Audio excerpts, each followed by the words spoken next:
Bonjour et bienvenue dans La Niche, le podcast bienveillant sur les aventures canines. Je suis Claire et je suis ravie de vous partager aujourd'hui le 24e épisode de La Niche. La Niche est un podcast qui aborde les thèmes divers et variés qui entourent le monde canin et qui se veut bienveillant, inspirant, construit et positif. Je vous partage toutes les 2 semaines, en alternance avec les épisodes solo, mes conversations avec des personnes passionnées. Elles viennent raconter à mon micro les expériences et aventures qu'elles ont vécues avec leurs chiens, leurs réussites, leurs plus beaux moments, mais aussi leurs difficultés et les leçons qu'elles en ont tirées. Aujourd'hui, je suis ravie de vous partager ma conversation avec Clément et Théo. Clément et Théo sont éducateurs canins et les fondateurs de l'école de la Meute. Dans cette discussion, ils nous racontent leur histoire avec Estia et Noctis, comment ils se sont lancés dans ce métier, et puis surtout, comment ils ont changé leur fusil d'épaule. Parce que oui, Clément et Théo ont d'abord commencé leur carrière en méthode dite traditionnelle, avant de découvrir une approche beaucoup plus positive et bienveillante. Dans cette première partie, ils nous partagent donc avec beaucoup d'humilité les dessous de ce changement de philosophie. Alors que vous soyez déjà humain d'un chien ou que vous vous apprêtez à le devenir, cet épisode est pour vous. Mais je ne vous en dis pas plus et je vous invite tout de suite à rejoindre ma conversation avec Clément et Théo. Et bonjour à tous les deux. Bonjour. Bonjour. Vous allez bien ? Bien et toi ? Nickel, Oui. nickel. Oui, super. Merci beaucoup d'avoir accepté mon invitation. Je suis ravie de vous accueillir sur La Niche. On va commencer par les présentations. Je vous laisse vous présenter de la manière dont vous le souhaitez et dans l'ordre que vous voulez. Très bien, alors je vais commencer. Moi c'est Clément en fait, en vérité. Je suis éducateur canin comportementaliste à l'école de la Meute. Et Théo Richard, exactement pareil. On est tous les deux comportementalistes à l'école de la Meute. Et frère. À Et préciser. Ok. Alors vous avez des chiens tous les deux. Est-ce que vous pouvez nous les présenter s'il vous plaît ? Yes, alors moi j'ai Estia, une Boss Run croisée que j'ai récupérée, elle était toute petite, elle avait 3 mois et demi, c'est une portée accidentelle dans une ferme normande. Du coup, moi, Noctis, c'est un husky sibérien que j'ai récupéré en élevage. Il avait 10 semaines en Normandie. Et il a donc 2017, donc il a 4 ans, mais il va sur ses 5 ans. Là. Ouais, Estia est de 2016 aussi, elle est née en février 2016. Ok, ça marche. Alors, juste avant ça, on va revenir un peu, vous allez nous raconter l'histoire de vos chiens, mais on va revenir un peu sur votre expérience antérieure avec les chiens. Est-ce que vous en avez toujours eu ? Est-ce que vous avez toujours rêvé d'en avoir ? Ou pas du tout ? Comment ça s'est passé pour vous ? Voilà, du coup, on peut en parler tous les deux parce que on a grandi, lui et moi, avec un chien de famille. Notre premier chien qui s'appelait Whisky, qui a été un chien qui est venu chez nous par hasard dans notre jardin. Il a traversé le portail. Oh, le il rêve. est venu et en fait quand il est venu on avait un pote à l'époque qui s'appelait Vincent qui était notre voisin avec lequel on est restés tous les trois avec ce chien là toute la journée et puis notre père quand il est rentré du boulot il l'a ramené à la fourrière et quand il l'a ramené à la fourrière on était tous à pleurer dans tous les sens parce que quitter Whisky pour nous il était déjà adopté si tu veux. Il est venu dans notre jardin, c'était notre chien quoi. On se baladait autour du pâté de maison et on pensait le garder et finalement mon père quand il est revenu, qu'il a vu que tout le monde pleurait, il s'est dit bon, le Whisky, enfin le chien, ce qui s'appelait pas Whisky encore à l'époque, c'était un chien qui avait l'air de l'écouter au doigt à l'œil, qui était tout mignon, tout jeune, qui avait 3 mois et demi. Et il s'est dit mais si on doit avoir un chien, il faut que ce soit celui-là. Et du coup, il m'a demandé de monter dans la voiture, il m'a dit viens on va le récupérer, puis on l'a récupéré. Voilà. Et petite anecdote, il s'appelle Whisky parce qu'à l'époque, je jouais à un jeu vidéo, j'étais déjà très très marqué par les chiens et j'avais le héros de mon enfance qui avait du coup ce chien qui s'appelait Whisky, j'ai décidé de l'appeler comme dans le jeu vidéo Heart of Darkness pour ceux qui sauront reconnaître. Et toi Théo, t'as pas eu ton mot à dire ? Moi, j'ai des souvenirs moins précis parce que j'avais 5 ans quand le chien est arrivé. Ah bah ouais. Ok. Vous avez combien de différence d'âge au fait ? On a 3 ans d'écart. 2 ans et demi. Ok. Il est de 91, je suis de 94. D'accord, ok. Du coup, ouais, quand le chien est arrivé, j'avais 5 ans. Moi, j'avais eu peur, parce que j'avais peur des chiens quand j'étais petit. Donc, moi, l'image dont je me souviens du premier jour où j'ai vu Whisky, j'étais sur le tabouret de la cuisine, en hauteur, et j'osais pas descendre. C'est vrai, je me rappelle. Et en fait, pour moi, j'ai pas le souvenir, je savais pas que ça s'était passé en une journée, tout ça. Je croyais que c'était fait sur peut-être 1 ou 3 jours. Enfin, je savais pas, en fait. J'en ai pas de souvenir précis. Mais par contre, moi, quand j'étais petit, j'avais peur des chiens. Ouais. Je me suis fait courser par des chiens plusieurs fois quand j'étais gosse, ça m'a un peu traumatisé. Et donc Whisky, on l'a gardé pendant 14 ans, il est mort en 2013, je crois. Alors là, il est mort à 13 ans, 14 ans. Il est mort à 14 ans, ouais. C'est moi qui l'ai amené avec papa chez le vétérinaire, donc c'était un moment très très difficile. Et donc en fait, on a eu la chance d'avoir une belle grand-mère aussi chez qui on allait tous les étés, qui a toujours eu des chiens. Donc en fait, même quand on allait en vacances, il y avait d'autres chiens qui étaient différents. Et je me rappelle avoir toujours cette curiosité de vouloir créer un lien. Mais pour être très honnête, j'y arrivais pas. Et je le savais qu'il me manquait des choses à chaque fois. J'ai toujours trouvé le chien pas forcément facile à aborder, contrairement à ce qu'on pense. Parce que en le voyant, en fait, intuitivement, je savais que il manquait des choses dans la relation que j'essayais de créer avec les chiens. Je savais que il me manquait des outils. Même avec Whisky, quand on a grandi, moi je savais que Whisky était un chien très compliqué. Il faisait de la prédation à très haut niveau, il était réactif congénère. Et nous on pensait que c'était normal, mais en grandissant on savait que c'était un chien compliqué, quoi, Whisky, déjà à l'époque. C'était quoi comme chien du coup ? C'était un croisé Langar. C'est un chien de chasse à cour allemand, si je sais pas, un chien d'arrêt allemand, je crois. Ouais, en fait, tout le monde pensait que c'était un croisé setter irlandais. Mais en découvrant la race du Langar, on s'est rendu compte avec Théo qu'on croyait reconnaître notre chien directement, à quelques détails. Donc en fait, c'était un croisé, mais je pense à 75% Langar. Ouais. Ok, d'accord. Ok, donc votre première expérience avec les chiens, c'était plutôt celle-là. Et donc toi, Théo, t'avais peur des chiens quand t'étais petit. Comment ça s'est passé du coup ? Parce que tu te retrouves avec un chien à la maison, quand t'as peur, c'est pas forcément évident. Bah ouais, après j'étais petit, quand j'avais peur des chiens, au fur et à mesure du temps, j'en ai eu de moins en moins peur. Comme dit Clément, chez notre belle-grand-mère, elle avait 2 chiens, il y avait une ferme, on allait régulièrement chez elle. Donc petit à petit, je me suis habitué aux animaux. Donc en fait, avec l'expérience, j'ai eu moins peur. Et puis voilà, avec le temps. C'est passé, ouais. Okay. On se socialise, quoi. Tiens. Exactement. Ok, ça marche. Et alors, une fois devenu jeune adulte, qu'est-ce qui vous a motivé à prendre un chien ? Comment ça s'est passé et quel était le contexte dans lequel vos chiens sont arrivés ? Alors, du coup, là, je peux commencer, puisqu'en fait, ça a commencé par moi. Whisky est décédé, ça a été une horreur totale. Franchement, j'ai cru que j'allais devenir fou. J'étais déjà plus à la maison à l'époque, mais son décès a marqué quelque chose. Le côté, il sera plus jamais là. Ça m'a vraiment foutu. Bref, encore rien que d'en parler, ça me tend pour te dire. Donc c'est que ça a été vraiment une grosse douleur. Et en fait, au moment où il est parti, je me suis mis à avoir envie de me documenter sur le chien, comme si tout le travail que j'aurais dû faire avant à comprendre véritablement qui il était et ce que j'aurais pu faire pour éviter les soucis qu'il avait pu avoir, elle venait à partir du moment où c'est fini, Clem, il est plus là, donc. C'était un peu ma manière, je pense, de me remettre avec lui, que de me documenter sur les chiens. Donc j'ai acheté des bouquins, des choses comme ça. Et après, je me suis dit, mais en fait, il faut que j'ai mon chien, quoi. Et donc avec ma copine de l'époque, on s'est dit qu'on allait adopter un chien. Et donc c'est là en fait que j'ai contacté des amis, parce que je voulais absolument un bosseron, parce que je voulais un chien de berger. Je voulais cette connexion un peu, j'allais dire un peu easy win, parce que c'est plus facile avec un berger d'obtenir cet échange, je dirais complice entre guillemets. Mais on peut le faire avec toutes les races bien évidemment, mais avec les bergers il y avait ce côté un peu plus simple pour moi. Et vu que je savais que j'étais néophyte, je voulais m'aider comme ça. Et pourquoi le bosseron ? Parce qu'en fait c'est le chien de berger français, et je pense que c'était mon côté un peu cocorico qui voulait que je voulais le chien de berger français, et j'aime beaucoup les grands chiens. À l'époque en tout cas c'était vraiment ceux que je préférais, et donc j'ai contacté des amis, et puis j'ai une amie qui était ostéopathe animalier, et en tant qu'ostéopathe animalier je lui ai dit, est-ce que tu connais pas des gens qui ont des portées de bosseron ? Il m'a dit, écoute, c'est drôle que tu me dises ça, parce que j'ai une pote qui a un bosseron, elle a recueilli une chienne, et en fait il y a eu un accident, et là elle m'ébade dans quelques mois. Et donc c'est comme ça que j'ai rencontré cette personne qui avait cette portée, et j'ai récupéré Estia comme ça. Ok.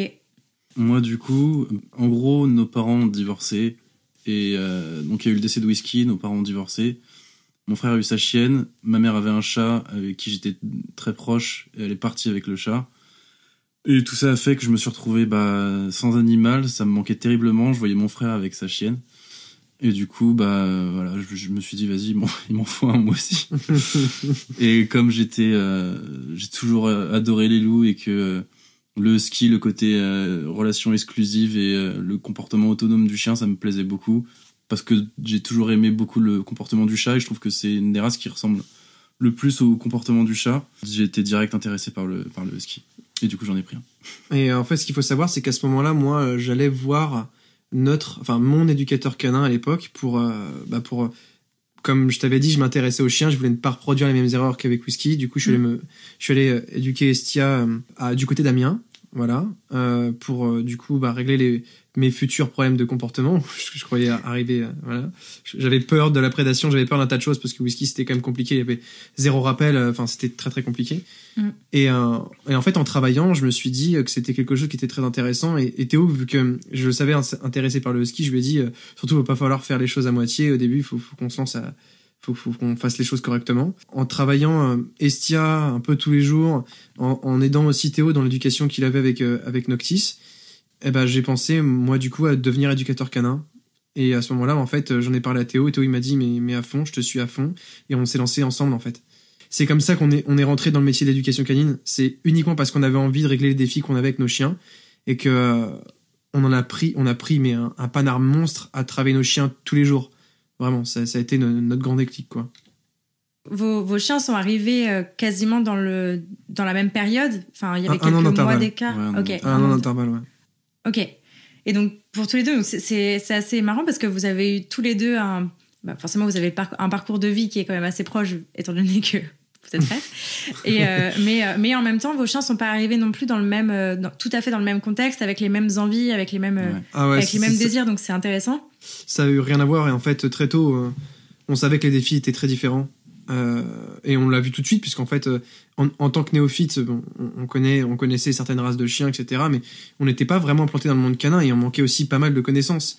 Mais pour autant, on a vu tout de suite comme que Noctis et Estia étaient deux profils qui n'avaient absolument rien à voir et qui s'approchaient d'une manière complètement différente. Je me rappelle qu'à l'époque, avec Théo, on travaillait le suivi naturel de Noctis en liberté parce on avait cette envie, cette philosophie de pouvoir prendre nos chiens partout.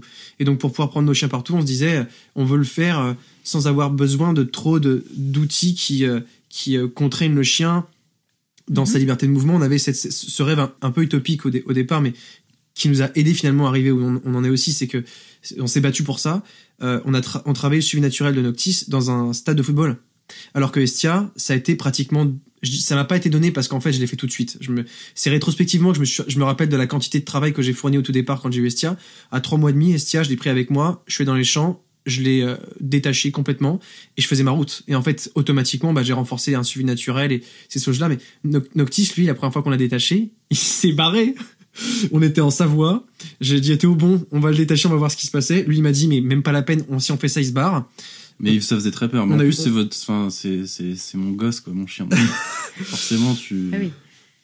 Et donc, on a vu tout de suite qu'effectivement, c'était deux approches complètement différentes. Et là, en fait, très tôt, on a appris à réajuster notre manière d'être en fonction de deux chiens très différents qu'on avait en face de nous. C'est pas exactement le même travail. Ouais, puis comme vous disiez tous les deux tout à l'heure, vous avez deux races qui sont complètement différentes. Entre le husky et le bosseron, on n'est pas du tout sur les mêmes instincts, etc. Donc, forcément, ouais, ça fait deux chiens différents, j'imagine. Ouais, complètement. Ok. Donc, du coup, vous avez décidé de vous lancer ensemble dans l'éducation canine. Pourquoi ensemble ? À l'époque, moi, j'étais à l'université, j'étais en faculté d'histoire. Ouais. Mais je suis aussi musicien et je veux, en fait, j'y suis arrivé, du coup, à me professionnaliser. Et le problème, c'est que la faculté, je n'avais aucune rentrée d'argent. Or, pour y arriver dans la musique, il faut que je mette de l'argent dans la musique. Donc, il fallait que je trouve aussi quelque chose qui allait me faire vivre. Et je pouvais pas faire quelque chose avec lequel je n'étais pas passionné. J'ai déjà essayé de faire un métier alimentaire, ça me fonctionnait pas. Et en rencontrant le monsieur avec lequel j'ai éduqué Estia, il m'a proposé une formation. Il m'a dit, voilà, je peux te former pendant X temps à rentrer dans le métier d'éducation canine. Et à ce moment-là, Théo aussi, qui était en reconversion professionnelle, je lui en parle. Il dit, vas-y, on fait cette formation à deux. Et du coup, en fait, c'est venu sans trop qu'on réfléchisse au pourquoi faire ça ensemble. On s'est juste dit qu'on allait avancer dans une direction. On était tous les deux vraiment enjoués l'idée de mettre de l'effort dedans. Parce que Théo et moi, on s'est rendu compte dans notre parcours scolaire et professionnel au début que si on n'était pas très très passionné, alors évidemment beaucoup de gens pourraient te dire non, si je suis pas passionné j'y arrive pas, c'est vrai, mais il y en a pour lequel c'est même pas qu'on n'y arrive pas, c'est que j'étais juste très mauvais dans tout ce que je faisais si j'étais pas passionné, tu vois, j'étais juste mauvais. Et Théo c'est pareil, du coup on avait mutuellement une perte de confiance et en travaillant ensemble on s'est un petit peu aidé, on s'est soutenu. S'il faut savoir aussi que la formation dans laquelle on a été, ça a été éprouvant psychologiquement. Notre formateur était quelqu'un de très stressé, très angoissé, pardon. Et on s'est vachement soutenu, même si des fois on s'est un peu crêpé le chignon parce que le stress de la formation, ça faisait qu'on se foutait sur la gueule, mais c'est clair. Ouais. Et en sortant de ça, en fait, en travaillant ensemble, on s'est rendu compte aussi que ça nous permettait de pouvoir avoir plein d'avantages comme des congés payés, parce que quand il y en a un qui travaille, quand il y en a un qui veut partir en vacances, l'autre travaille pour deux, et du coup en fait on a quand même une petite rentrée d'argent. On peut aussi s'échanger des clients avec lesquels on sent que ça passe pas, et puis on a aussi une double expertise, et quand on démarre et qu'on se pose des questions de savoir si on fait bien de faire telle ou telle chose, quand on est tout seul, c'est compliqué. C'est pour ça que en vrai, quand on démarre en tant qu'éducateur canin, et pour celles et ceux qui nous écoutent, qui souhaitent, qui se lancent dans le milieu, ça peut être bien de se faire un petit carnet d'adresses ou des personnes avec lesquelles on communique qui sont aussi éducateurs canins ou en devenir, sur lesquels on pourrait échanger sur certains cas afin de pas être livré seul face à des cas qui sont au départ très compliqués, puisque quand on commence le métier, on se rend vraiment compte que la formation c'est bien, mais quand on est vraiment dedans, livré seul face à des problématiques humaines et canines, c'est très souvent l'angoisse, pour être très honnête. Clairement, en vrai, on s'est lancé à deux parce c'était beaucoup moins flippant en fait. Ouais, complètement. Le fait on avait un peu peur, et je pense que on a eu le courage de le faire parce qu'on était deux. Toi, Théo, tu faisais quoi avant ? Alors, moi, j'étais en échec scolaire absolument total. En réalité, je voulais me diriger vers le dessin, l'illustration. Je voulais être illustrateur, bande dessinée, etc. J'ai fait un bac art graphique, mais la réalité du truc, c'est que c'était beaucoup plus d'ordinateur que de dessin. Et ça me plaisait pas du tout. Et ça me plaisait pas, donc j'étais pas doué. Du coup, j'ai arrêté. Et après ça, j'ai fait 2 ans où je savais pas quoi faire de ma vie. En fait, je faisais rien. Je travaillais un petit peu. Je faisais de l'intérim. J'essayais de faire un peu de sous, mais je savais pas quoi faire de ma vie, quoi. Ok. Donc c'est venu. C'était un peu évident. Ouais. Et du coup, le côté entrepreneuriat, c'était un truc qui vous motivait, qui vous stimulait, ou c'était plutôt un truc qui vous faisait peur ? Moi, ça fait peur tout seul, mais comme je savais qu'on était 2 pour soutenir, c'est un truc qui me motivait de ouf. J'avais pas du tout, j'ai jamais supporté les patrons sur mon dos. C'était un truc d'être autonome. C'est un truc qui me faisait rêver, clairement. Ouais, mais effectivement, le côté se structurer, s'organiser, être vraiment autonome dans son travail, et donc aussi d'être rigoureux et de faire en sorte d'avoir une discipline qui permette à 2 personnes de vivre, c'était un peu flippant, pour être très honnête. Ce qui a fait qu'on a réussi à vivre rapidement de l'école de la Meute, c'est que je me suis moins intéressé justement à toute la partie communication, et qu'à l'époque, en 2017, début 2018, on a fait des publicités sur Facebook, et c'est ça en fait qui nous a permis de vivre du métier. Et en fait, le gros défi, c'était quand même au départ de faire vivre 2 personnes dessus. Donc on a chacun puisé dans les qualités de l'autre pour finalement faire grossir l'école de la Meute, et on y est arrivé, mais on racontera un petit peu. Il y a un moment où on a décidé de changer d'approche, et c'est là où ça a été compliqué. Ouais, on va en parler. Et alors du coup, sans transition, on va parler de votre formation. Comment s'est passée votre formation ? Qu'est-ce que vous y avez appris ? Qu'est-ce que vous en avez tiré ? Alors, cette formation, elle a été faite par un éducateur canin comportementaliste du côté d'Amiens, qui a d'abord été moniteur de club, et dont le grand-père était éleveur de berger allemand, son père, je crois aussi. Et donc c'est un monsieur qui a grandi dans le milieu du chien, mais dans le milieu canin traditionnel. Donc en fait, on a fait une première formation en éducation canine traditionnelle. Qui a duré 1 mois, je crois, un truc comme ça, et dans lequel on a appris finalement à travailler avec des outils qu'aujourd'hui on n'utilise plus bien évidemment, mais on a travaillé au collier étrangleur en position fixe. Il n'était pas en position étrangleur, et il nous disait bien que c'était ultra important d'en parler, mais dans le fond ça changeait rien, hein. En fait on travaillait sur la correction des comportements du chien qu'on ne voulait pas voir se reproduire, voilà, pour arriver à ce qu'un chien puisse se comporter telle ou telle manière, ou qu'il cesse un comportement, on attendait qu'il soit dans l'erreur pour venir le corriger. Voilà, donc c'est comme ça qu'on s'est lancé dans l'éducation canine. On a travaillé comme ça pendant 1 an, et puis au bout d'1 an, on s'est reformé. On pourra expliquer pourquoi après, mais du coup, voilà, on a fait au départ une seule formation, et ensuite on s'est lancé tout de suite. Ce qu'il faut bien comprendre à l'époque, c'est que, comme j'expliquais tout à l'heure en introduction, on n'était pas du tout dans le milieu canin. Théo et moi, on a été très attirés par les animaux, puisqu'on était... je dirais, ça nous remettait dans l'intuition et dans quelque chose de plus ancré dans l'instant. C'est ce qui nous a toujours passionné chez les animaux. D'ailleurs, Théo a d'ailleurs été un grand passionné d'équitation à une période de sa vie. Mais pour autant, on n'était pas du tout vraiment relié au monde canin. On connaissait pas du tout ce qui se passait dans les clubs canins. On ne connaissait pas les différentes méthodes et approches. Moi, j'avais lu quelques livres, mais des livres qui aujourd'hui, si je les lisais, mon Dieu, je leur ai envie de les brûler tellement et encore c'était publié en 2012 et déjà en 2012 il y avait des livres qui étaient bien plus en avance. Enfin bref, j'ai même pas lu les bons livres pour te dire. Et donc on s'est lancé dans un environnement que finalement on ne connaissait pas trop. Voilà, auquel on ne connaissait pas ni la culture, ni les différentes approches. Et donc c'est en travaillant qu'on s'est rendu compte qu'il fallait ce n'était pas un métier dans lequel il fallait se lancer sans avoir finalement une quantité conséquente d'informations. Voilà. Ouais. Moi, je trouve votre parcours hyper intéressant. Enfin, c'est pour ça que j'avais très envie de vous interviewer parce que je pense que ce chemin-là que vous avez pris de commencer par le tradi, c'est encore aujourd'hui, je pense, un chemin qui est tout à fait possible et dans lequel beaucoup de gens peuvent se perdre. Donc c'était important pour moi d'en parler aujourd'hui parce que voilà, le but c'est aussi d'éviter ça, même si les gens qui écoutent ce podcast, vous qui écoutez ce podcast, vous êtes certainement bien sensibilisés à l'éducation positive, mais sait-on jamais quelqu'un qui passerait là par hasard. Voilà, c'est dit. Voilà, exactement. Ok, ce qui est intéressant là-dedans, c'est que vous étiez un peu néophyte dans le monde du chien. Vous connaissiez Parker Whisky, qui était votre référence et qui vous a un peu mis le pied à l'étrier, si je puis dire. Ouais. Mais ok, donc vous êtes passé par cette formation un peu par hasard parce que c'était ton éduc, c'est ça, Clément ? Complètement, bien sûr. Et puis les résultats que j'avais vus, moi, à l'époque, en vue de mes connaissances, me satisfaisaient énormément. C'était très impressionnant à voir. Le résultat avant, après, et la vitesse avec laquelle le chien se conditionnait finalement à répondre à nos demandes, c'était bluffant. N'importe quelle personne qui n'est pas un minimum renseignée, il voit ça, il se dit...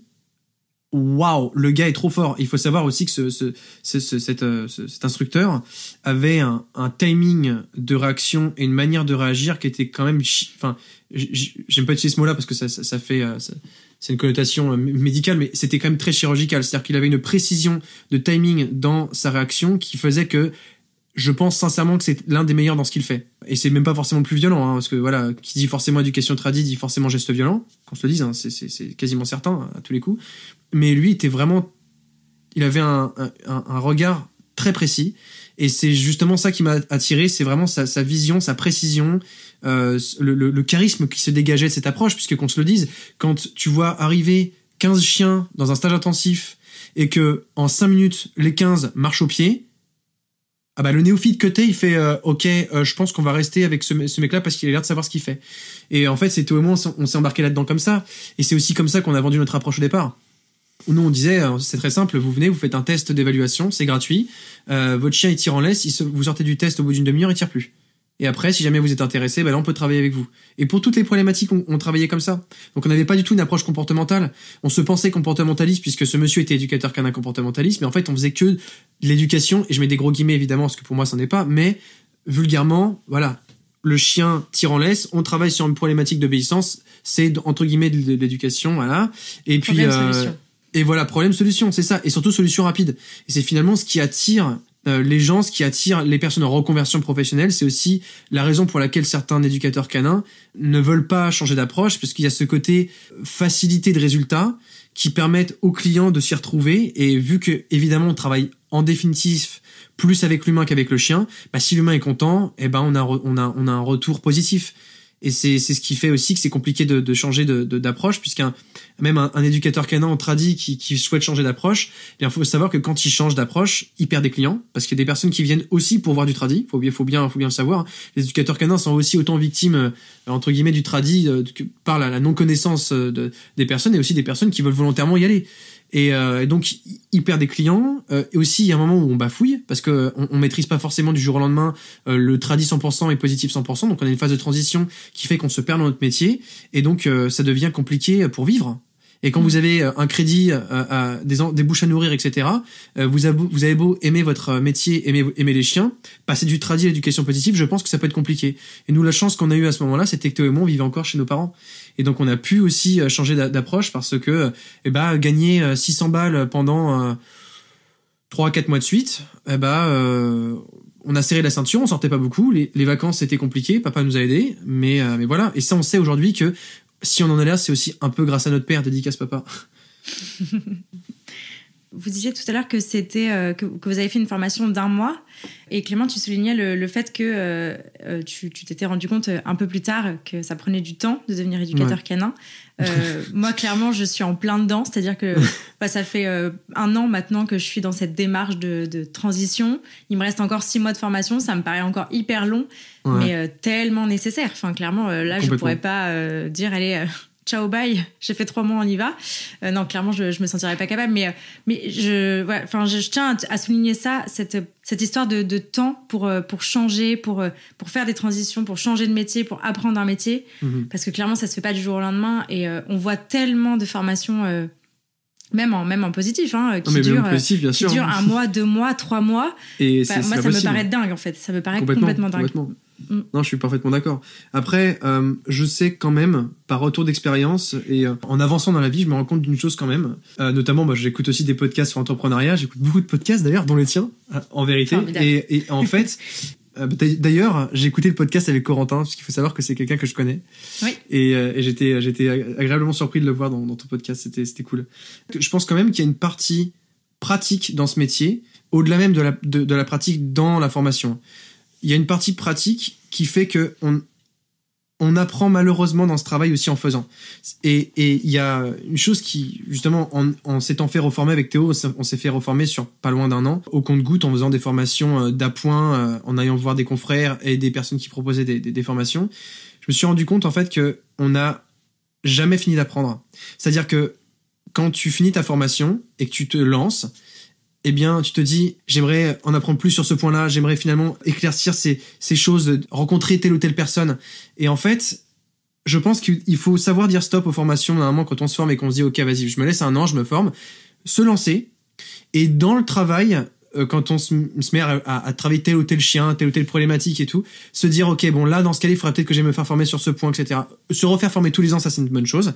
Mais se laisser aussi le temps de travailler les chiens, travailler les clients, pour appréhender et mettre les mains dans le cambouis, en fait, parce que c'est vraiment là qu'on se met à apprendre. Je pense que tu pourrais aussi en parler, Théo, mais je sais qu'avec Théo, quand on s'est fait former, il y a eu toute une phase où il a fallu digérer les informations et enfin les mettre en pratique. Et cette pratique, c'est que à travers l'accumulation d'expériences avec nos clients qu'on s'est mis à être de meilleurs éducateurs canins. C'est pas uniquement en ayant eu finalement cette année supplémentaire de formation, c'est vraiment finalement en mettant les mains dedans, en tout cas. Je sais que moi, c'est comme ça que je me suis mis à être un meilleur professionnel. Ouais, bien sûr. Et c'est en pratiquant qu'on voit où est-ce que ça pêche. Et du coup, c'est là qu'on veut se refaire former sur tel ou tel point. C'est comme ça que ça marche. Ouais, complètement. Ouais. Pour revenir un peu sur votre parcours, donc vous avez eu cette formation en tradi. Vous avez exercé combien de temps en tradi jusqu'à... Je sais plus exactement. Moi, je crois que c'est un peu plus d'1 an quand même. Ouais. Un peu plus d'1 an. On a commencé en décembre 2017 et en mars 2019, on faisait notre première formation. Voilà. Okay. Donc on a fait 1 an et 2 mois de tradi. Voilà. Sachant que au bout de 6 mois, j'étais déjà en train de me dire bon, l'éducation positive, peut-être qu'il faut que je guette 2 ou 3 choses dessus. Voilà, du coup, ça m'amène à la prochaine question. Comment vous avez découvert l'éducation positive ? Alors, différemment, je pense. Moi, c'est toi qui m'as amené à l'éducation positive. Enfin, je pense qu'on se rend pas compte, surtout les gens qui écoutent ces podcasts-là ou qui sont full positifs, etc. On se rend pas compte de l'engouement qu'a encore le coercitif et de la puissance que c'est. Et du coup, c'était tellement puissant que moi, il m'a fallu beaucoup de temps pour me rendre compte que j'étais dans l'erreur, en fait. Parce que les gens, comme disait Clément, les gens, ils venaient pour du coercitif. Les gens, on a récupéré beaucoup de clients qui se plaignaient des méthodes positives. Ouais. Des gens qui voulaient plus de friandises, ce genre de truc. Mais ouais, non, le coercitif, ça a encore énormément d'ampleur. On se rend pas compte à quel point c'est encore puissant. Ouais. Mais du coup, c'est vrai que c'est compliqué en réalité de comprendre qu'on est dans l'erreur quand on voit que ça marche. Et c'est compliqué de passer en positif quand on fait de l'argent avec du coercitif. On sait pas trop. Voilà, moi, ça m'a fait paniquer, honnêtement, quand on a changé, même si je voyais bien que le fond, il était, voilà, c'était cohérent de changer d'approche et de partir dans un truc de mieux comprendre en fait les chiens, etc. Parce que le problème du coercitif, c'est que tu te focalises sur les problématiques de l'humain, mais pas sur celles du chien. En réalité, tu réponds que aux besoins des propriétaires. Et ça, c'était vraiment dérangeant. Mais Mais ouais, non, ça a été compliqué de changer. On a connu l'éducation positive grâce aux clients qui nous en parlaient et qui, voilà, on savait ce que c'était quand même, on connaissait le nom, mais on s'y était pas intéressé puisque notre formateur était anti-éducation positive. Et vu que j'avais une confiance aveugle en mon mentor, je m'étais dit à l'époque, si il dit que l'éducation positive, c'est vraiment merdique, au point où c'était vraiment limite tous les jours qu'il en parlait, forcément, moi, j'ai eu, on a eu, puisqu'on était formés par la même personne, on a eu vraiment ce panneau warning sur l'éducation positive, on s'est dit, no way. Et puis, en fait, en discutant avec des clients avec lesquels on s'est lié d'attachement, on s'est rendu compte que, s'ils y allaient, tant que c'était pas des débiles, c'est peut-être qu'il y avait quand même des portes ouvertes. Et au fur et à mesure, en fait, moi qui suis beaucoup plus, je dirais, scolaire que mon frère, Théo est plus intuitif que moi. Du coup, il m'aide à redevenir plus intuitif dans ma vie. Et moi, je suis plus scolaire et du coup, je lui apporte de la documentation, toutes ces choses-là.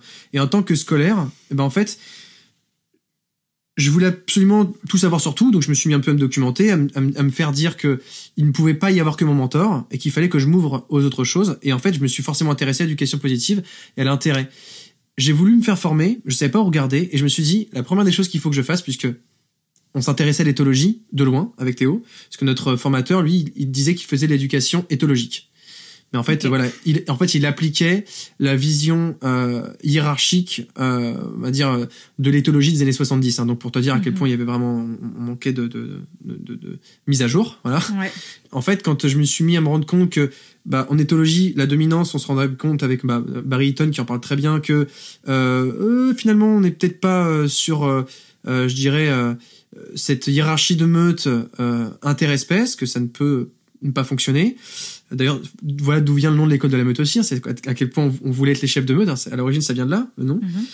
Et donc je me suis rendu compte que la dominance était pas tip top, et puis ensuite je me suis dit qu'il fallait que je m'intéresse aux signaux de communication.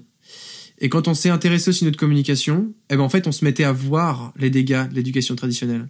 Et c'est là, en fait, on s'est dit qu'il fallait qu'on change drastiquement d'approche parce que on a fait une première formation avec Raphaël Pin, qui est un monsieur qui travaille, qui a une association, il recueille des chiens qui réhabilite et les chiens qui ne peuvent pas réhabiliter, il les garde chez lui. Puis en fait, il a un énorme groupe de chiens.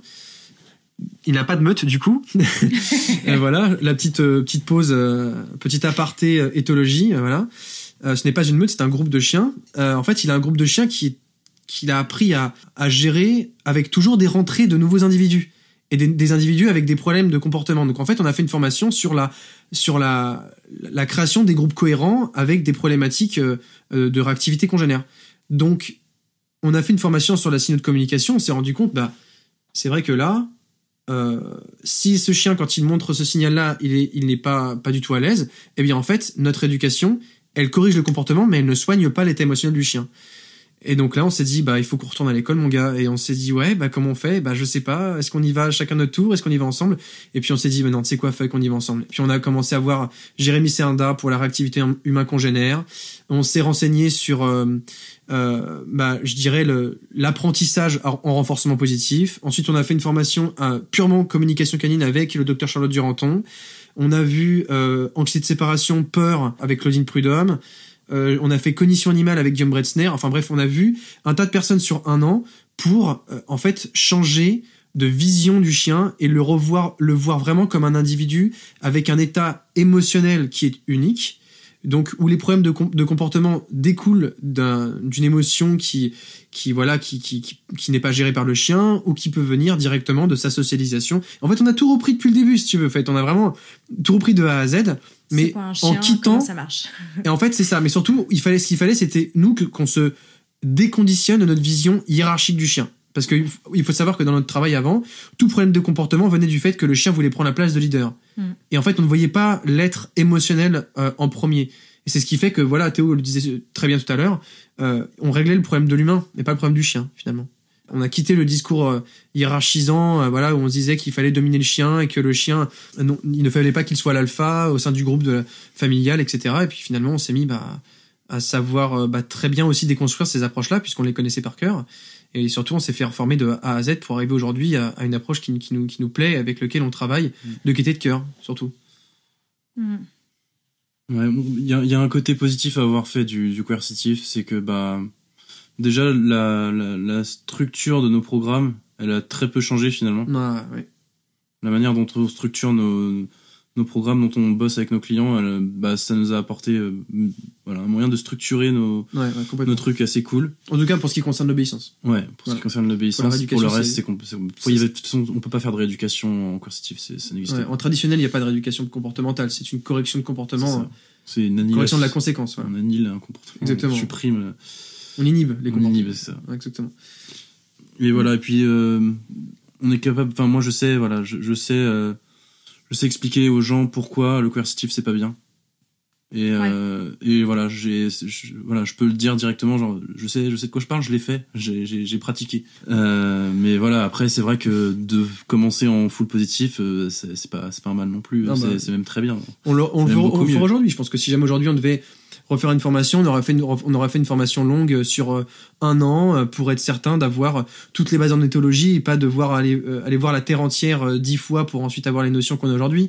On se serait épargné des heures de recherche, on se serait épargné des heures de formation et... Après, oui, non, parce que ça nous a apporté une approche vis-à-vis de notre métier qui fait qu'on sait qu'on doit se refaire former, etc. Alors que, voilà, moi je sais que j'aurais fait des études plus longues sur le sujet, j'aurais eu un peu le comportement du médecin con qui, une fois qu'il a fini ses études, il arrête de se renseigner et du coup au bout de 20 ans il est complètement à la ramasse.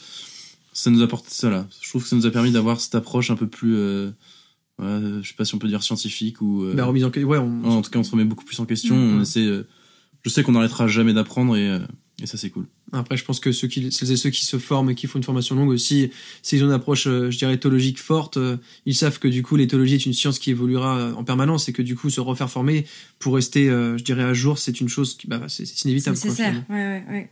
Mais c'est vrai que je suis d'accord avec toi sur le côté, une fois qu'on a fini une formation longue, on a envie de se lancer et puis il faut se lancer pour pouvoir avoir du chien comme j'en parlais tout à l'heure, il faut, quand même. C'est ça, mais en même temps il y a ce côté est-ce qu'on continue de se former ou pas, parce qu'en même temps on a plein de modules dans notre formation et puis finalement voilà, c'est bon, j'ai fait 1 an de formation, maintenant je sais de quoi je parle et on y retourne et on y retourne jamais. Donc c'est vrai qu'il y a ce côté je trouve que c'est important de le souligner, que la formation elle s'arrête jamais, et je pense que ça c'est valable dans tous les métiers en fait. Exactement, et c'est complètement c'est sous-coté, cette expression est à la mode. Ouais.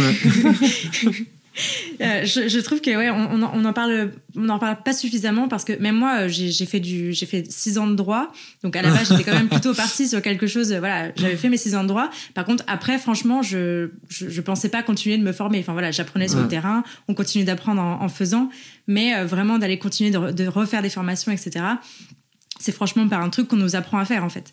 Ni sur lesquels on nous initie. Donc je trouve que c'est important de le souligner, qu'effectivement, même si on fait une formation longue, il faut continuer de se former derrière, parce que les connaissances évoluent, elles évoluent extrêmement vite dans le milieu du chien. Non, mais très très vite. Et c'est important. Pendant votre année de formation, de reformation, vous avez continué à travailler, ou comment ça s'est passé ? Justement, c'était tout le... C'est ce que je disais tout à l'heure. En fait, c'est le truc, c'est qu'on a continué à travailler et du coup, on a continué à faire du coercitif et on se réajustait pendant qu'il y en a un qui faisait une formation, l'autre continuait de bosser. Il m'expliquait ce qu'il faisait. Du coup, j'essayais de me réajuster avec mes clients. On l'a pas fait du jour au lendemain. Genre, ça n'a pas été bon. Le mois prochain, les gars, on vous prévient, on est en positif. Ça s'est pas fait comme ça. C'était une transition lente, mais ce qui a amené aussi à des espèces d'échecs dans notre travail, puisqu'il faut savoir que quand un chien, quand on travaillait une marche au pied, parce qu'il faut savoir qu'on pratiquait que de l'obéissance finalement, enfin c'était de la correction. Un chien actif qui agressait à vue un autre congénère, il faut savoir qu'il prenait un coup de sonnette sur le côté quand il agissait de manière réactive, et à force de répétition, le chien se mettait à cesser son comportement puisqu'il avait peur de la sanction, et que la sanction elle devait forcément le gêner physiquement, lui faire mal, auquel cas en fait elle fonctionne pas. Je dirais que vu qu'on ne voulait plus agir en voyant des signaux de stress chez le chien, on n'osait plus être suffisamment appuyant dans notre correction de comportement, et ça fonctionnait plus. Et en fait, on avait des mois où finalement on était gêné de travailler avec les gens, on savait plus comment faire, mais il fallait qu'on le fasse parce que c'était notre seule rentrée d'argent, et où à terme on se disait ok, là, il va falloir vite qu'on apprenne, parce qu'on a été connu au départ avec Théo en étant vraiment très spécialisé dans la rééducation comportementale. alors qu'en fait finalement on n'était que dans la correction des comportements et qu'on était dans l'inhibition des comportements agressifs, mais pour autant on était spécialisé là-dedans et on en vivait très rapidement. On s'est vraiment fait un petit nom autour de chez nous et on avait beaucoup de clients. Donc quand on venait nous voir pour un chien réactif et que maintenant on disait que on voulait plus corriger les mauvais comportements pour faire la rééducation comportementale, eh bien le simple fait de savoir comment fonctionnent les méthodes d'apprentissage du chien, ça ne suffisait pas non plus.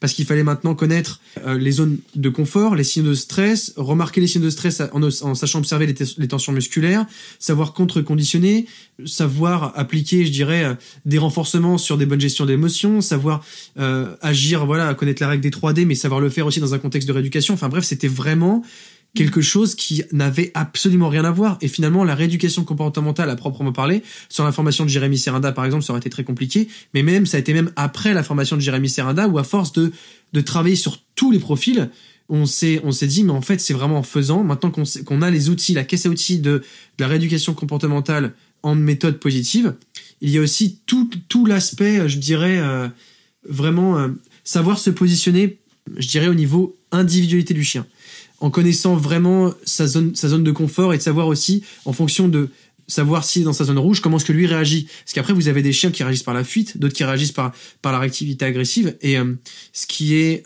maintenant vraiment le cœur de notre travail, c'est d'être capable de faire dire aux gens que là, en fait, ce qu'ils demandent, le chien n'est pas capable de pouvoir le proposer. Et donc, en éducation positive, en fait, on remet un regard vraiment plus réaliste sur la problématique pour vraiment faire changer l'état émotionnel du chien en allant à la vitesse du chien. Et c'est ça en fait qui nous a pris du temps en fait à savoir appréhender dans le travail, c'est de pouvoir, je dirais, vraiment apprendre à l'humain à avancer à la vitesse du chien, à le mettre vraiment dans sa tête, donc avoir un discours qui soit vraiment différent. Cette fois-ci, on est plus dans l'observation et on veut que l'humain soit autonome. Et pour ça, il faut lui apprendre en fait à décoder les signaux comme nous on le faisait. Et en fait, la compétence. En fait, il nous a fallu de la compétence de travail en tant qu'éducateur canin d'éducation positive. Parce que c'est bien d'avoir les outils et de savoir travailler un chien, mais vu que c'est le propriétaire du chien, c'est l'humain du chien qui travaille le chien, c'est de savoir comment parler de l'éducation positive et comment se mettre dans la tête du chien et comment arriver à mettre le client à notre place pour qu'il puisse travailler et être autonome. Ça a été vraiment... c'est ce qui a pris le plus de temps, en définitive, je pense. Hein. Ouais, c'est pas le même métier. Ouais, c'est pas le même métier du tout. Être éducateur canin d'éducation positive, être comportementaliste en méthode bienveillante, en éducation positive, ça n'a rien à voir avec être simplement celui qui va montrer comment donner un coup de collier. Ça. Mais c'est marrant, parce que en parlant, je me rends compte de comment ça a changé. Donc au début on mettait des gros coups de collier et c'était violent et on s'en rendait même pas compte. C'est ça le pire au tout début, on se rendait pas forcément compte de la violence de nos trucs. C'est en revoyant nos vidéos quand on était en positif, quand on a regardé nos vieilles vidéos, on était en état de choc. Franchement, on était en état de choc. Et on est persuadé de bien faire. Il faut savoir aussi qu'on était persuadé de faire quelque chose de... Franchement, j'ai pas honte de le dire, on pensait faire des choses de bienveillantes. Hein. Quand on a changé d'approche, ce qui s'est passé, c'est que on s'est mis à être de moins en moins violent sur nos coups. En fait, à partir du moment où on a commencé à apprendre sur le positif, etc., on est passé de gros coups de collier à des coups beaucoup de moins en moins forts, jusqu'à la disparition totale des coups. Et après, on a ajouté tous les outils nécessaires, donc la friandise, les jouets, la distance, etc. Et ça a changé comme ça, en fait. Je me rappelais pas forcément, j'y ai repensé là. Exactement. Mais c'est marrant, c'est qu'on est vraiment passé de gros coups à de plus en plus léger, à plus du tout. Et ensuite, renforcement. Ça s'est fait vraiment naturellement comme ça. Ouais, complètement. Et on était tellement contre la friandise qu'à l'époque, on se vantait de dire qu'on faisait une méthode sans cri, sans coup, sans friandise. On osait dire sans coup. Hein. D'ailleurs, je sais même pas comment est-ce qu'on a pu faire gober ça aux gens, ça n'a aucun sens. On donnait pas de coup de pied. Ouais, c'est ça, parce que il faut savoir que dans le tradi, il faut savoir que pour eux, un coup, c'est à la main. Mais au coup de collier, c'est pas un coup. Hein. Vous dites à un éducateur canin en tradi qui violente un chien, il vous dit, mais c'est complètement faux, je fais juste que de corriger en donnant une légère à coup. Ils vont vous dire à coup, ils vont un pincement au cou. Un pincement, voilà. Alors qu'en fait, non, c'est juste un coup de sonnette, voilà. Ouais. Et en fait, on a fait une transition en fait doucement mais sûrement. Et puis à la fin, on s'est rendu compte que on pouvait avoir entre guillemets les mêmes résultats si on avançait d'une manière différente. C'est-à-dire qu'on s'est mis à ne pas travailler les choses de la même manière. Par exemple, si un chien ne parvient pas à marcher sans trop tirer en laisse, je parle pas des problèmes de comportement comme la peur, anxiété, réactivité ou ces choses-là. Je parle vraiment juste de l'obéissance pour un chien lambda. Eh bien, on s'est mis à retravailler d'abord l'attention du chien, le relationnel, de savoir si les besoins fondamentaux étaient respectés, à quel niveau, on va dire, de stress le chien était, s'il y avait un stress chronique ou pas. Et en fait, on se mettait vraiment à avoir une approche comportementale véritablement pour ensuite traiter problème d'obéissance. Parce qu'il y a très souvent, c'est lié. Et ça, c'est justement, c'est toutes ces reformations d'éducation positive qui nous ont fait mettre un pied vraiment dans le terrain émotionnel du chien. Et auquel cas, là, on se mettait à vraiment pouvoir changer le relationnel. Le regard était plus éveillé, tourné vers l'homme. Si le regard est plus tourné vers l'homme dans les environnements où le chien a du mal à se concentrer, là, il pourra se concentrer, il pourra nous proposer des comportements qu'on veut voir se reproduire, venir les renforcer. Et moi, je suis un grand fervent de la récompense alimentaire. Il y en a plein qui disent « Ouais, faut pas récompenser à la friandise ». Moi, j'adore la friandise et maintenant, je me vante de travailler en friandise. Comment ça a été vécu par votre clientèle, ce changement? Alors, vous disiez que c'était plutôt lent comme transition, donc j'imagine que ça n'a pas été brutal et voilà, du jour au lendemain, ça change pas la vie. Mais comment ça a été vécu par votre clientèle? Comment on touche un autre public en ayant déjà une image de marque développée? Notre image, elle n'était pas si développée que ça, et on garde pas, on n'a pas une fidélité avec nos clients. À partir du moment où le travail est fait, il est fait. C'est ça. C'est très rare les clients avec qui on reste en contact. En général, c'est des gens avec qui on a sympathisé, avec qui on devient amis. C'est fait comme ça, la transition. Je trouve pas que ça a été. Il y a peut-être eu quelques mois un peu compliqués. Il y a eu des mois compliqués, puis après, ça a été fait sur les réseaux aussi, la transition. Ça, en fait, la transition, à partir du moment où on est passé en positif, il y a Clément aussi qui a passé un stade sur les réseaux, sur la communication, etc. Donc, c'est plus là où on a commencé à exploser, et puis c'était bien plus intéressant forcément pour les gens. Donc, ouais, c'est ça. On s'est mis aussi à raconter des choses sur les réseaux beaucoup plus en profondeur, à parler de thématiques, je dirais, vraiment qui permettaient de mettre un zoom sur le cerveau du chien, véritablement, et plus simplement de parler de résultats, je dirais, visuels d'obéissance. Là, cette fois-ci, on parlait enfin du stress, de la peur, de la phase d'imprégnation pour les chiots. On parlait de la socialisation, de cette phase très importante dans le développement du chien. On parlait de l'impact, justement, de ces première mauvaise phase de socialisation. On parlait de la sociabilisation. Ensuite, on a parlé en fait, les sujets sont arrivés au compte-gouttes et du coup, forcément, les gens, ils ont commencé à se dire, bon, s'ils parlent de ça, et si on commence à montrer, voilà, qu'on s'intéresse et que on se mettait enfin à montrer en image, qu'on renforçait positivement à la friandise des comportements. Au départ, on a reçu des messages, tiens, depuis quand il y a la friandise à l'école de la Meute? Et on se mettait, en fait, à prendre du temps à répondre en privé aux gens et à répondre en commentaire en disant voilà, nous maintenant on préfère placer le chien dans une situation de réussite, on n'attend plus qu'il soit en échec. S'il est en échec, on fait en sorte qu'il ne le soit pas.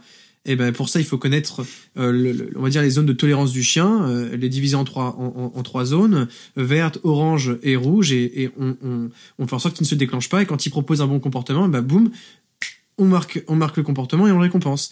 Et on l'a expliqué, les gens se sont mis un petit peu à le comprendre, ils se sont dit ok, d'accord, et ça fonctionne bien, et on leur dit oui, ça fonctionne, seulement voilà, il faut que l'humain soit plus je dirais soit investi, violence, et s'investisse plus, voilà, c'est ça.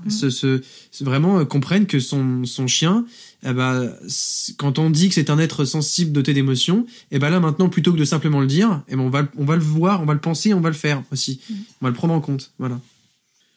Comme on s'est mis à parler vraiment de ce qu'est un chien, alors qu'avant on faisait que montrer des résultats et que c'était uniquement esthétique et visuel, ça s'est fait naturellement, ça a attiré de nouvelles personnes, il y a eu un nouveau public directement, et comme on était bon dans ce qu'on faisait, les publications étaient intéressantes, on a eu vite un nouveau public.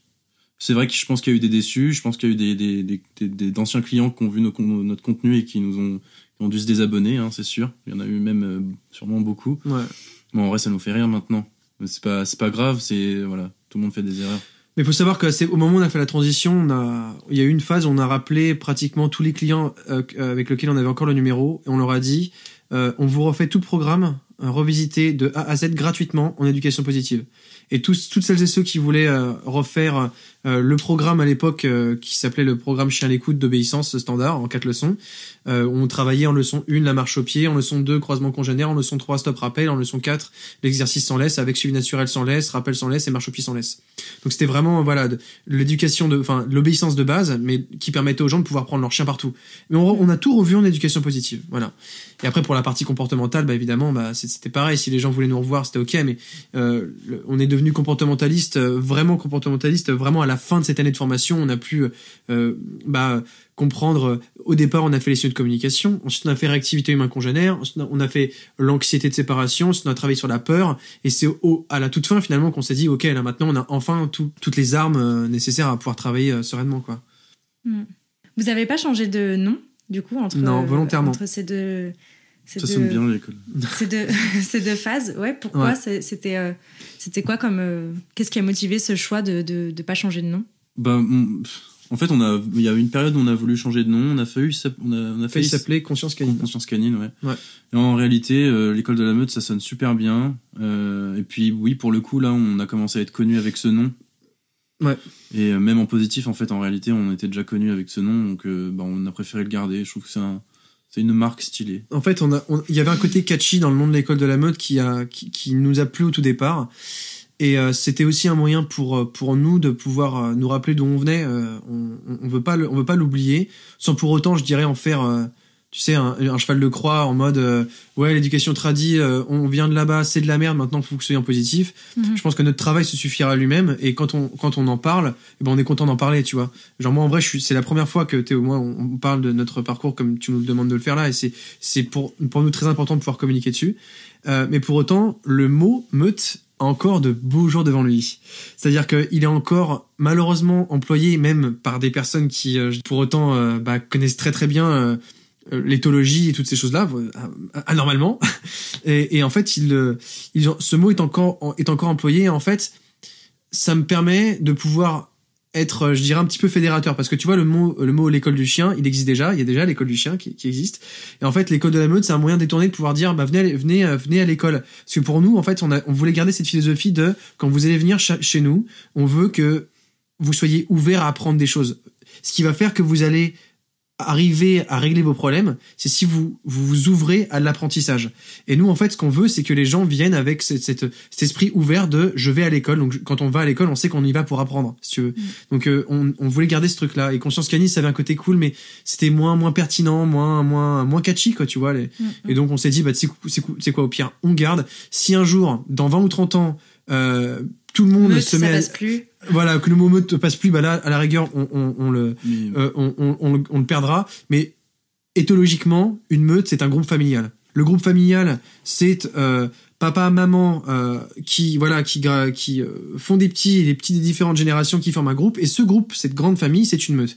Ça n'existe que dans la nature. C'est les loups, la famille de loups qui est une meute. Et donc, il n'y a pas de meute chez les chiens, vu qu'il n'y a pas de on va dire, de groupe à proprement parler, de chiens qui s'organisent autour de la famille de papa et maman. Ça n'existe pas. Mais c'est pas parce qu'il n'y a pas de meute de chiens qu'on peut pas apprendre des loups. Et l'avantage, justement, c'est qu'il y a eu quand même beaucoup d'études qui ont été faites sur les loups et justement sur ce qu'est véritablement une meute, et qui ont aussi changé la manière dont les éducateurs canins voyaient les chiens.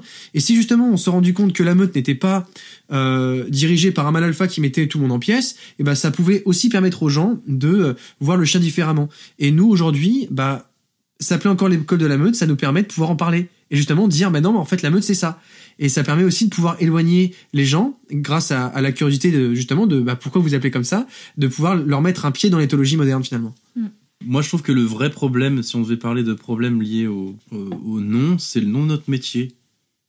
Parce que éducateur canin, ça marche pour les mecs en coercitif, mais à partir du moment où on est en positif, on n'est plus éducateur canin, on est professeur en éducation canine. Et ça, c'est une réalité. Moi, c'est ce que je dis à mes clients, je leur dis, mais en fait, mon boulot, c'est pas d'apprendre à votre chien, en fait, c'est de vous apprendre comment gérer votre chien, c'est... Du coup, le nom de notre boulot, en réalité, il est has-been, maintenant, il devrait changer.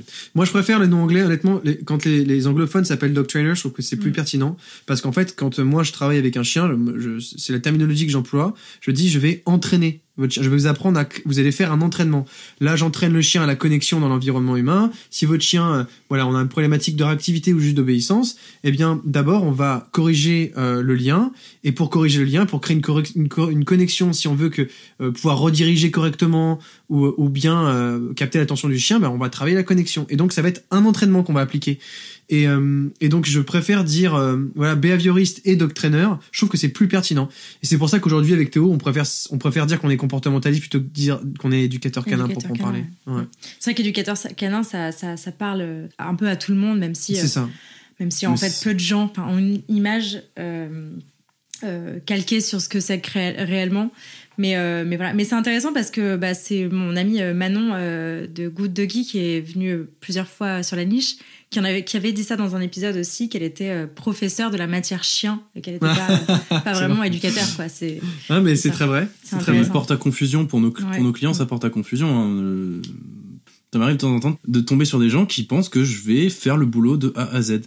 Ouais. Et la dernière fois que ça m'est arrivé, j'étais dégoûté. C'était les enfants qui bossaient plus que les parents, en fait. En réalité, je bossais plus avec les enfants, avec le chien et les enfants que les parents. Et en fait, j'avais des résultats de malade. Et c'était super intéressant de bosser avec des enfants. Ils prenaient grave du plaisir dans ce qu'on faisait.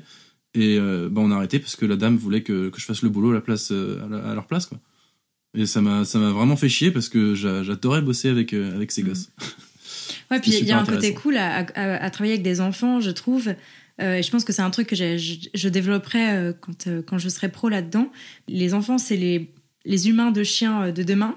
Et c'est aussi par eux, enfin voilà, si eux sont sensibilisés à une éducation beaucoup plus positive que nous, alors qu'on est tous les trois là des années 90, l'éducation canine dans les années 90, c'était pas celle de 2020, quoi. Ouais, non, ça c'est sûr. Donc, effectivement, il y a ce côté super chouette, je trouve, à former des enfants à la lecture du chien, etc., à dire, regardez, là, il vient de se lécher les babines, à votre avis, qu'est-ce que ça veut dire, ou des trucs comme ça. Enfin, je trouve ça très, très chouette. Ouais. Et puis, moi, en ce moment, je bosse avec avec un petit chiot husky, avec une famille, ils ont 3 enfants, 3 petits garçons, et ils habitent pas loin de chez moi, donc j'avais bossé à leur domicile, tout ce qui est obéissance à la maison, etc., les ordres, le tapis, etc. Et de voir des gosses bosser comme ça en positif, avec les friandises, et tout le monde s'amusait, c'était super marrant. Ouais. Les gosses étaient trop doués, les gosses ils étaient vifs et tout, ça marchait super bien. Et c'est vrai que quand on y repense, je les regarde, je me dis, mais ça serait pas arrivé à mon époque, ça, en fait. Petit, ça aurait pas pu arriver. Ouais, c'est clair. Alors qu'on en rêvait tous. Enfin, je veux dire, moi j'avais un chien imaginaire. J'ai jamais pu avoir le chien, mais j'avais un chien imaginaire. Je lui faisais faire de l'agility, des trucs comme ça et tout. Alors j'en rêvais, quoi, de pouvoir faire ça en vrai. Mais d'ailleurs, c'est marrant parce que, on l'a pas dit jusque-là, mais vous êtes quand même très très présent sur les réseaux sociaux. Ça a fait changer aussi de métier. Enfin, clairement, on devient aussi créateur de contenu dans un domaine en plus d'être... littéralement. Franchement. Mais la vérité, c'est que c'est l'époque qui veut ça. Hein. C'est le cas pour tout le monde. C'est le cas pour tout le monde. Moi, je bosse avec un illustrateur en ce moment. Il a 2 comptes Instagram, etc. Et tu veux que ton taf il marche, faut être bon sur les réseaux. Faut savoir en parler. Moi, je le fais pas parce que Clément gère tout. C'est pour ça que j'ai du mal à m'y mettre. Faut que je fasse des lives et tout. Je compte le faire, mais... En tout cas, c'est ce qui est clair, c'est que ça a été une partie de notre métier qu'on a compris... Je dirais qu'il était important de mettre en place et de mettre en place de façon professionnelle. Et donc, oui, c'est un truc que moi j'ai voulu récupérer, puisqu'en étant musicien, moi les comptes Facebook et Instagram de mes groupes, c'est moi qui les gérais. Et donc en fait, j'avais déjà un pied dedans.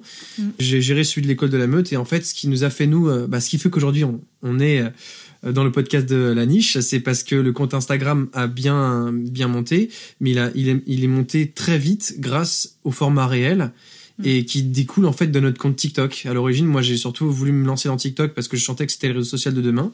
Et en me mettant sur TikTok, j'ai compris la culture de TikTok, compris comment faire du contenu. Je m'étais déjà entraîné sur Facebook à l'époque, mais donc j'avais une idée de ce que je voulais vous montrer en image. Puis au fur et à mesure, je me suis dit qu'il fallait que je fasse de l'information sur l'éthologie, l'information sur le comportement et de l'information sur l'apprentissage. Et en fait, j'ai fait des formats de 15 à 20 secondes jusqu'à 30 secondes. Et ces formats TikTok, je les téléchargeais, je les mettais en réel. Et c'est comme ça en fait que ça fait on prenait 10 000 à 20 000 abonnés par mois cet été. Donc Clément il a inventé quelque chose en fait sur TikTok. C'est les réels en fait. Les réels ça existait déjà dans plein de domaines différents, mais ce qu'a fait Clément, il l'a inventé totalement en fait. Et du coup, ça a explosé. Et c'est vrai que du coup, j'ai un peu été le porte-parole, modestement, honnêtement, je m'attribue pas ce truc-là. C'est juste que majoritairement, par rapport au nombre d'abonnés, on est le compte numéro 1 d'éducation canine sur TikTok. Et de très loin, je veux dire, celui derrière, il est à 200K en moins, pour te dire à quel point c'est énorme. Mais en fait, du coup, je me suis rendu compte qu'on était devenus les porte-parole de l'éducation positive, même si voilà, je m'y attribue pas du tout ce drapeau, hein, mais mine de rien, cette communauté qu'on a su faire grandir, ça fait que je me suis dit qu'il fallait vraiment que je l'entretienne et qu'on sache qu'on la chouchoute aussi.